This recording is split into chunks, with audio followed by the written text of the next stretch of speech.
What if you could get rich without working harder? No 80-hour weeks, no constant grinding, no waking up at 5 a.m. just to prove something to strangers online. Just the lazy way. The idea that you could build wealth without constantly pushing yourself to the limit. Sounds great, right? Almost too good to ignore. But here's the real question. Does that actually work, or is it just another illusion people want to believe because it's easier than accepting the alternative? Most people grow up believing that getting rich requires one thing above all else: hard work. Work more, earn more, put in the hours, get the reward. And to be fair, that's not completely wrong. Hard work does matter, but it's also not the full picture. Because if hard work alone made people rich, then the hardest working people in the world would also be the wealthiest. And clearly, that's not how reality works. There are people working exhausting jobs every day who never build real wealth, and others who seem to operate very differently. So, something else is going on beneath the surface. There's a different path people talk about, a quieter one that doesn't get as much attention in traditional thinking, a more efficient one. The idea that instead of working harder, you can work smarter or even better, structure things in a way where your effort doesn't have to be repeated over and over again. The idea of building something once and letting it continue to produce results over time. That's what people refer to when they talk about the lazy way to get rich. But let's clear something up because this is where most people misunderstand it. When people say lazy, they don't actually mean doing nothing, because doing nothing doesn't magically create results. Doing nothing gets you exactly that, nothing. What they really mean is avoiding the constant exchange of time for money. It's about stepping out of the cycle where your income is directly tied to how many hours you work. Most people operate inside that cycle without questioning it. You work, you get paid, you stop working, and the money stops. It's simple, predictable, and easy to understand. Time equals money. The more time you give, the more money you receive. But the limitation is obvious once you think about it. Your time is finite. There are only so many hours in a day, and only so much energy you can realistically put into working. The lazy way flips that structure completely. Instead of getting paid for your time, you get paid for something you've already built. Something that exists independently of your daily effort. Something that can continue producing results even when you're not actively working on it. And that idea is incredibly powerful because it breaks the direct connection between time and income. Once that connection is broken, everything changes. You're no longer thinking in terms of hours. You're not asking yourself how much time you can trade today. You're asking how many times something can work without you. That shift is what makes things like businesses, investments, digital products, and content so appealing. They introduce the concept of scale. You put in effort once, and that effort can generate results multiple times, not because you're doing more work, but because the structure allows it. And that's what makes it feel like laziness from the outside. It looks like less effort producing more results. But in reality, it's not about doing less. It's about doing things differently. It's about leverage. This is where things start to get misleading, though, because the internet has a tendency to oversimplify this idea.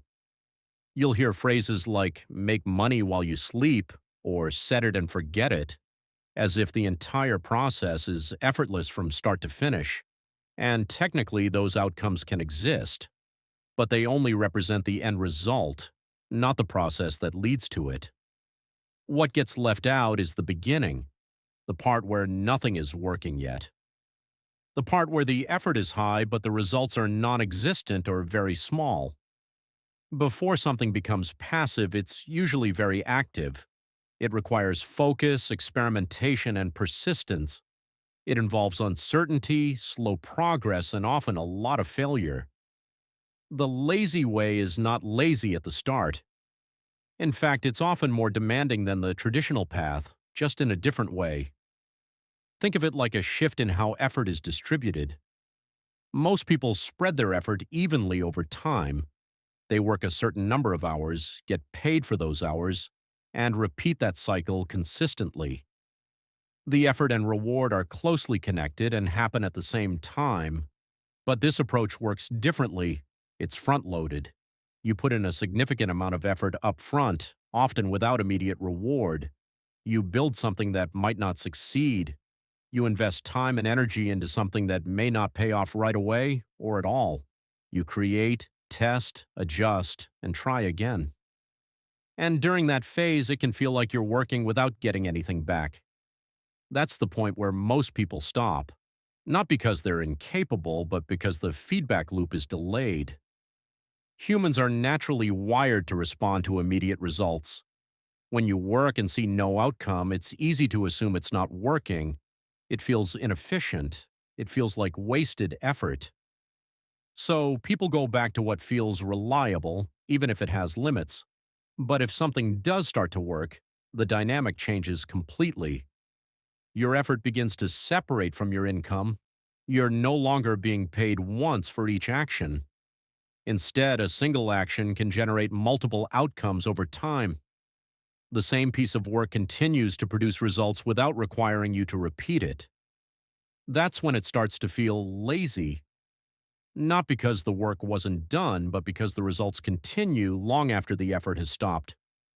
The system starts working for you instead of relying entirely on you. However, this is also where reality needs to be acknowledged. Most attempts at building something like this don't succeed immediately. Some don't succeed at all. Creating something that scales is difficult because it requires more than just effort. It requires judgment, timing, adaptability, and the ability to continue even when the outcome is unclear. There's no guaranteed result, no fixed timeline that tells you when it will start working, no clear set of steps that always lead to success. That uncertainty is what makes this path challenging. You're operating without the same level of predictability that comes with traditional work. So why do people still pursue it? Because the potential outcome is fundamentally different. In a traditional structure, your income has a built-in ceiling. You can increase it to some extent, but it's still tied to your time and capacity. There are limits you can't easily go beyond. With scalable systems, those limits change. The same effort can reach far beyond what one person could normally achieve through direct work. Something you create once can be used, accessed, or experienced by many people without requiring you to recreate it each time. That's where the potential comes from. So the real comparison isn't between working hard and being lazy. It's between two different types of systems. One offers stability and predictability, where you know what you'll get in exchange for your time. The other offers uncertainty, where the outcome is unclear, but the upside is much higher if it works. And there's another factor that often gets overlooked: mental effort. When you're not following a predefined structure, you have to make more decisions. You have to figure out what to focus on, what to ignore, when to continue, and when to change direction. There's no clear roadmap. That level of responsibility can be mentally demanding, even if it doesn't look like traditional hard work. So, does the lazy way to get rich actually work? Yes, but not in the way most people expect. It's not about avoiding effort. It's about shifting when and how that effort is applied. Instead of working continuously for immediate results, you work in a way that has the potential to produce results over time. And that leads to the key idea behind all of this. Wealth is not just about how much effort you put in, it's about how your effort is structured. When your work creates something that continues to provide value beyond the moment it was created, the results can extend far beyond the original input. So maybe the better question isn't, what's the easiest way to get rich? Maybe it's, what can I create today that will still matter tomorrow? Because that's where the real shift happens. From constantly trading time for outcomes to building things that generate outcomes on their own. And once you start thinking that way, something becomes clear. The lazy way isn't actually lazy. It just appears that way from the outside, when you're only looking at the results and not the process that led to them. By the time it looks easy, the difficult part is already over. If you found this video interesting, consider subscribing. I will post more videos like this. If you have any questions, drop them below. I read every single one.